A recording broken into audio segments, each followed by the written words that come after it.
Terima kasih masih di Sapa Indonesia Pagi bersama saya Mario Sarong. Saudara, 2 pekan pasca banjir bandang yang menerjang wilayah Tapanuli Tengah, nyatanya masih ada desa yang terisolasi dan sulit mendapat bantuan. Bersama TNI, jurnalis Kompas TV Nanda Aprilia berjalan menembus jalur terisolasi demi bisa mengirimkan bantuan untuk warga. Sepanjang jalan beginilah kondisi yang kami lewati. Perjalanan yang panjang dan tak mudah menuju ke Desa Mardame, Tapanuli Tengah, desa yang masih terisolasi dan minim bantuan.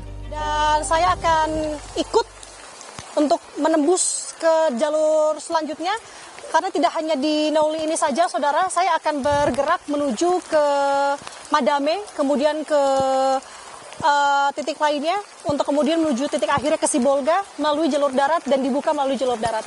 Ikuti perjalanan saya. Perjalanan kami mulai dari Kelurahan Nauri yang sudah bisa diakses sebelumnya.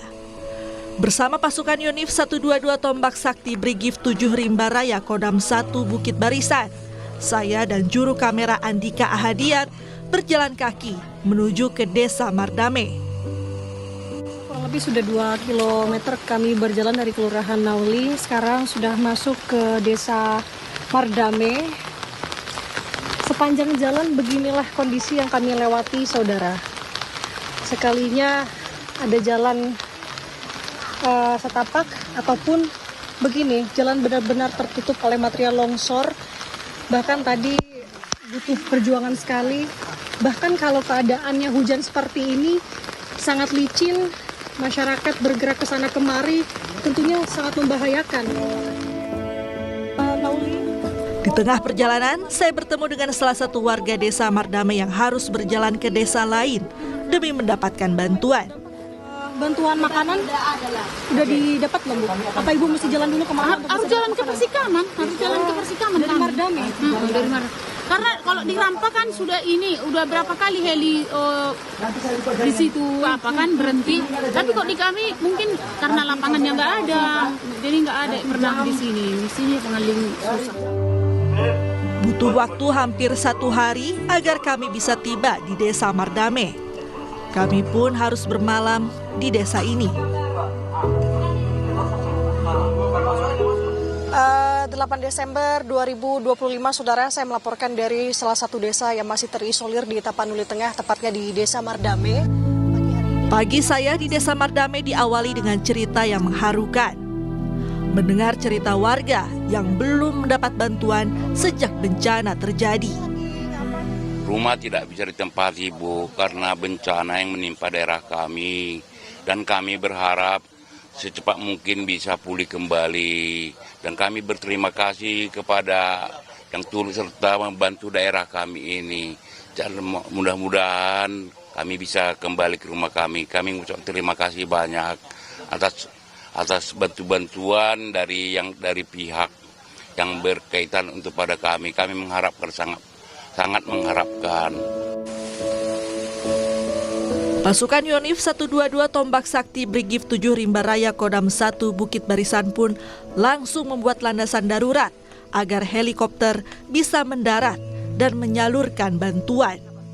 Di desa ini namanya Desa Mardame, berdasarkan keterangan dari kepala desa maupun warga, di sini belum pernah diturunkan bantuan melalui heli.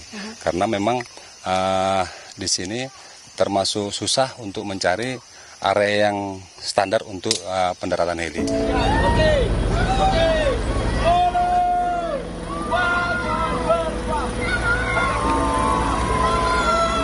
Setelah menunggu, akhirnya helikopter yang membawa bantuan pun tiba. Kebahagiaan warga Desa Mardame di Tapanuli Tengah tak terbendung. Tak sedikit warga yang menitikkan air mata karena akhirnya bantuan datang ke desa mereka.